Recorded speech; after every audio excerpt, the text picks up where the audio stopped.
Hi, Nandan സ്പേസിൻ്റെ പുതിയൊരു വീഡിയോയിലേക്ക് എല്ലാവർക്കും സ്വാഗതം. ഒത്തിരി സ്നേഹത്തോടു കൂടി സന്തോഷത്തോടു കൂടി ക്യാപ്ചർ ചെയ്തൊരു വ്ളോഗാണിത്. ഇതൊരു കല്യാണ വ്ളോഗാണ്. എന്നെ എൻ്റെ ജീവിതത്തിൽ ഇന്ന് വരെ ഒരു വാക്കുകൊണ്ടോ നോക്കുകൊണ്ടോ വഞ്ചിക്കാത്ത, ഞാൻ എങ്ങനെയാണെന്ന് പൂർണ്ണമായി മനസ്സിലാക്കിയ ഒരാളുടെ കല്യാണത്തിന് പോകുന്ന വീഡിയോ ആണിത്. ഒരു കഥയുണ്ട്. അരങ്ങിൽ നാടകം തകർത്ത് ഇങ്ങനെ നടക്കുമ്പോഴേക്ക് നാടകത്തിൻ്റെ മധ്യഭാഗത്ത് പ്രധാന നടൻ തൻ്റെ സംഭാഷണ ശകലങ്ങളൊക്കെ മറന്നു പോകുമ്പോൾ സദസ്സിൽ നിന്ന് ഒരാൾ ഉറക്കെ എഴുന്നേറ്റ് നിന്ന് നടൻ്റെ ഡയലോഗുകൾ ഉച്ചത്തിൽ വിളിച്ചു പോകുന്നുണ്ട്. അതാരാണെന്ന് ആർക്കും ഒരു സംശയം ഉണ്ടായിരുന്നില്ല. അത് ആ നടനേക്കാൾ വിയർത്തു പോയ ആ നടൻ്റെ ആത്മാർത്ഥ സുഹൃത്താണ്. ഞങ്ങൾ പരസ്പരം ശരിക്കും പറഞ്ഞ ഒരു ആശ്വാസമായിരുന്നു. ഒരിക്കൽ പോലും എന്താ പറയുക, ഞാൻ ആദ്യം പറഞ്ഞ പോലെ വാക്കുകൊണ്ട് വഞ്ചിക്കുകയോ വിഷമിപ്പിക്കുകയോ ഞങ്ങൾക്ക് പരസ്പരം ചെയ്യാൻ ഇതുവരെ ദൈവകൃപയാൽ ഞങ്ങൾക്കിട വന്നിട്ടില്ല. അതുപോലെ സ്നേഹത്തിലും സന്തോഷത്തിലും ഇന്ന് ഈ നിമിഷം വരെ ഞങ്ങൾക്ക് ഇങ്ങനെ ഞങ്ങളുടെ ആ സൗഹൃദം തുടർന്നു പോകാൻ സാധിക്കുന്നു. അപ്പോൾ അവളുടെ കല്യാണം എന്ന് പറയുന്നത് എന്നെയും ചേട്ടായിനെയൊക്കെ സംബന്ധിച്ച് ഭയങ്കര ഒരു സന്തോഷത്തിൻ്റെ നിമിഷമായിരുന്നു. ചേട്ടായി ഇല്ല എന്നുള്ളൊരു വിഷമം മാത്രമേ അന്ന് ഉണ്ടായിരുന്നുള്ളൂ എനിക്ക്. എന്നാലും നമ്മളത് രാവിലെ അവരുടെ വീട്ടിൽ ചെന്നപ്പം അവളെ ആ വിവാഹവേഷത്തിൽ കണ്ടത് തന്നെ ശരിക്കും നമുക്കൊരു ഇമോഷണൽ എന്താ പറയുക, നമ്മളെ ഭയങ്കരമായിട്ട് വിഷമിപ്പിക്കുകയോ അത് സന്തോഷിപ്പിക്കുകയോ കണ്ണ് നിറയിപ്പിക്കുകയോ എവിടേക്കോ നമ്മളെ ഒത്തിരി കാലം പുറകോട്ട് കൊണ്ടുപോയി. അവളെ എല്ലാ കാര്യങ്ങളൊക്കെ വിളിച്ചു, കാര്യങ്ങളൊക്കെ പറഞ്ഞു, ആൻറ്റിയോട് സംസാരിച്ചു. അപ്പോൾ തന്നെ അവർ ഹാളിലേക്ക് ഇറങ്ങാൻ നിൽക്കുന്ന സമയത്താണ് നമ്മളൊരു ഇൻ ബിറ്റ്വീൻ ഒരു 10 മിനിറ്റിനുള്ളിലാണ് നമ്മൾ അവിടെ ചെന്നത്. കുറച്ചുകൂടെ ലേറ്റ് ആയിരുന്നെങ്കിൽ ചിലപ്പോൾ നമുക്ക് ആ ഒരു മുഹൂർത്തം തന്നെ നമുക്ക് മിസ് ഔട്ടായി പോയേനെ. കല്യാണം നടക്കുന്നത് മുണ്ടക്കയം നമ്മുടെ പള്ളിയുടെ പാരിഷ് ഹോളിൽ വെച്ചിട്ടാണ്. അതുകൊണ്ട് തന്നെ നമുക്ക് അങ്ങനെ വഴി തെറ്റാനുള്ള ചാൻസും ഇല്ല. ഞങ്ങൾ നേരത്തെ ചെന്നു. വളരെ ഭംഗിയോടുകൂടി അലങ്കരിച്ച എന്താ പറയുക, നമ്മുടെ സ്വപ്നങ്ങൾ നടക്കാൻ പോകുന്നൊരു വേദി എന്ന് പറയില്ലേ, അങ്ങനെ ഞങ്ങൾ ആദ്യത്തെ തന്നെ ഇരുന്നു. അങ്ങനെ ഞാനും അനുവും ജ്യോതി ഞങ്ങൾ 3 പേരായിരുന്നു ഒന്നിച്ചിങ്ങനെ ഹൃദയം കൈമാറി, അല്ലെങ്കിൽ ഞങ്ങളുടെ ഹൃദയം ഇങ്ങനെ ഒന്നിച്ച് കൈപ്പിടിച്ചുകൊണ്ട് വന്നത്. അങ്ങനെ ഞങ്ങളുടെ മിൽനച്ചാച്ചൻ വന്നു. മിൽനച്ചാച്ചനെയാണെങ്കിൽ ശരിക്കും പറഞ്ഞാൽ വർഷങ്ങൾക്കിപ്പുറമാണ് കാണുന്നത്. മിൽനച്ചാച്ചൻ എൻ്റെ കുഞ്ഞിനെ എടുത്തപ്പോൾ സത്യം പറഞ്ഞിട്ടുള്ളൂ, എന്നെ എങ്ങനെയാണോ സ്നേഹിക്കുന്നത് അതിൽ ഏറെ ചിലപ്പം ഇവനെയാണല്ലോ സ്നേഹിക്കണേന്നൊരു പരിഭവം തോന്നി. അങ്ങനെ അനു തിരഞ്ഞെടുത്ത തൻ്റെ പ്രിയപ്പെട്ട പങ്കാളി റിനോഷിനെ അനു പറഞ്ഞ് മാത്രമേ എനിക്കറിയുള്ളൂ. ബട്ട് അവളുടെ സെലക്ഷൻ എപ്പോഴും 100% ഷുവറായിരിക്കും, അല്ലെങ്കിൽ ഏറ്റവും ആപ്റ്റായിരിക്കുമെന്ന് എനിക്ക് 100% വിശ്വാസമുണ്ട്.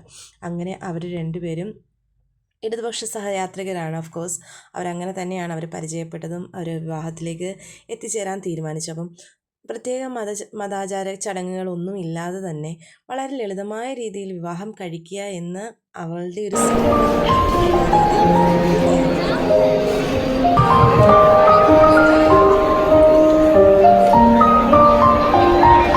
ഇപ്പൊ ഈ ഒരു മൊമെന്റില് സഖാവ് PR അനുപമയും സഖാവ് റിനോഷ് രാജേഷും അവരുടെ രക്തഹാരം കൈമാറി ജീവിതകാലം മുഴുവനും നിൽക്കാവുന്ന ഒരു ഉടമ്പടിയിലോട്ട് കിടക്കുകയാണ്.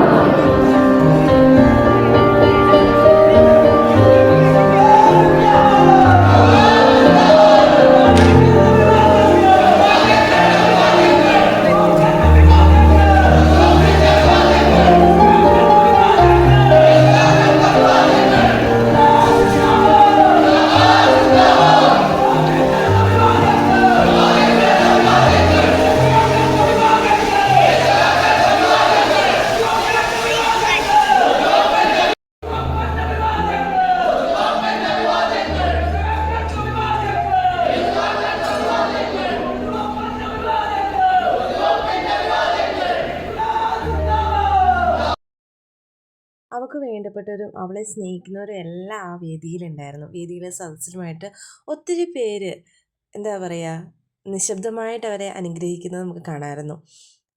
ശരിക്കും പറഞ്ഞാൽ ജ്യോതിക്ക് വൻ ടാസ്ക്കായിരുന്നു നാദാൻകുട്ടനെ മാനേജ് ചെയ്യുക എന്നുള്ളത്.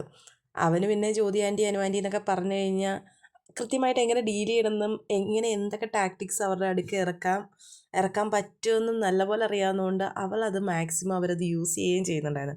അങ്ങനെ ഞങ്ങൾ ഒത്തിരി കാത്തു നിന്ന് ഒത്തിരി ആൾക്കാരുടെ ഒരു പ്രസൻസ് അവിടെ ഉണ്ടെങ്കിൽ പോലും നമുക്കത് സ്നേഹത്തോടു കൂടി അവിടെ കാത്തു നിൽക്കാനൊക്കെ സാധിച്ചു. ഞങ്ങൾ ഡിഗ്രിക്ക് പഠിച്ചതിൽ നിന്ന് വളരെ ചുരുക്കം ചില ആൾക്കാരെ ഉണ്ടായിരുന്നുള്ളൂ. ഷിജോച്ചൻ ഉണ്ടായിരുന്നു, അക്സ ഉണ്ടായിരുന്നു. അങ്ങനെ ഞങ്ങളെല്ലാവരും കൂടെ ഞങ്ങളുടെ ഒരു ഗെറ്റ് ടുഗദറും കൂടിയായിരുന്നു. ഒത്തിരി സ്നേഹത്തോടു കൂടി ഞങ്ങൾക്ക് എല്ലാവർക്കും കുറേ നാളുകൾക്ക് ശേഷം വർഷങ്ങൾക്കിപ്പുറമാണ് ഞങ്ങൾ ഒന്നിച്ച് കൂടുന്നതും അല്ലെങ്കിൽ കുറച്ച് നേരം വളരെ ഫ്രീ ആയിട്ടിരുന്ന് സംസാരിക്കാൻ പറ്റുന്നതും. നമ്മുടെ സൗഹൃദം എപ്പോഴും എത്ര എത്ര ഊഷ്മളതയോടുകൂടി നമുക്ക് കാത്തു സൂക്ഷിക്കാൻ സാധിക്കുന്നത് ചിലപ്പം ഈ ടെക്നോളജീസ് ഒന്നും ഉണ്ടായിട്ടായിരിക്കത്തില്ല. ഞങ്ങൾ ആരും റെഗുലറായിട്ട് ഫോൺ വിളിക്കുന്നവരോ മെസ്സേജ് അയക്കുന്നവരോ ഒന്നുമല്ല. പക്ഷേ എപ്പോൾ കണ്ടാലും ഞങ്ങൾ ഇപ്പം സംസാരിച്ച് നിർത്തിയിടത്ത് നിന്ന് അതേ സ്നേഹത്തോടെ സന്തോഷത്തോടു കൂടി നമുക്ക് സംഭാഷണം തുടങ്ങുവാൻ സാധിക്കുന്ന ഭയങ്കര ഒരു അനുഗ്രഹമായിരുന്നു. അക്സയുടെ കുഞ്ഞും നദാൻകുട്ടനും കൂടെ അവരവിടെ ഭയങ്കര കളിയും കാര്യങ്ങളൊക്കെ ആയിട്ട് അവരവരുടെ മീ ടൈം അവർ എക്സ്പ്ലോർ ചെയ്തു. ശരിയാണ്, നമ്മുടെ കുഞ്ഞുങ്ങൾ അവർ കൂട്ടുകൂടുന്നത് കാണാനും അവർ കളിക്കുന്നതും അവരങ്ങോട്ടും ഇങ്ങോട്ടും ഭയങ്കര ഹെൽപ്ഫുള്ളായിട്ട് പെരുമാറുന്നത് കാണാൻ ഭയങ്കര സന്തോഷമായിരുന്നു. അവിടെ വെച്ച് തന്നെ ഞങ്ങളുടെ ജേർണലിസം പഠിപ്പിച്ച സാറിനെ മീറ്റ് ചെയ്യാൻ പറ്റി. താലികെട്ടൊക്കെ കഴിഞ്ഞിട്ടാണെങ്കിലും അഖില കുമളിയിൽ നിന്നെത്തി. അവളെ കണ്ടതും ഭയങ്കര സന്തോഷമായിരുന്നു. കണ്ടപ്പോൾ ഉള്ളൊരു സ്നേഹപ്രകടനം എന്ന് പറഞ്ഞു കഴിഞ്ഞാൽ ഇവളെ ഞാൻ ലാസ്റ്റ് തേക്കടി പോയപ്പോൾ കണ്ടിരുന്നെങ്കിലും ഇവൾ ഭയങ്കരമായിട്ട് മെലിഞ്ഞിട്ടുണ്ടായിരുന്നു. ഇവളെ വീണ്ടും ആ ബാക്ക് ടു നോർമലായിട്ട് കാണുമ്പോൾ ആ സന്തോഷം ഭയങ്കരമായിരുന്നു. അവളും ഹസ്ബൻഡും ഉണ്ടായിരുന്നു. മക്കളെ അവൾ ആസ് യൂഷ്വൽ വീട്ടിൽ തന്നെ ആക്കിയിട്ട് പോന്നു.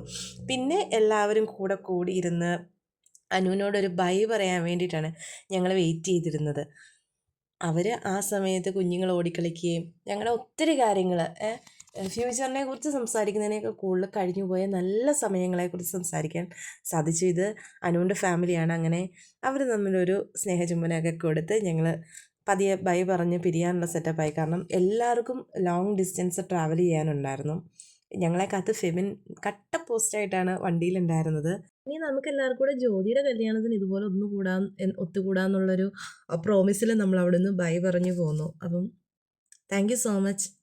ജീവിതത്തിൽ നല്ല സുഹൃത്തുക്കൾ ഉണ്ടായിരിക്കുന്ന ഏറ്റവും വലിയ അനുഗ്രഹമാണ്. ബൈ.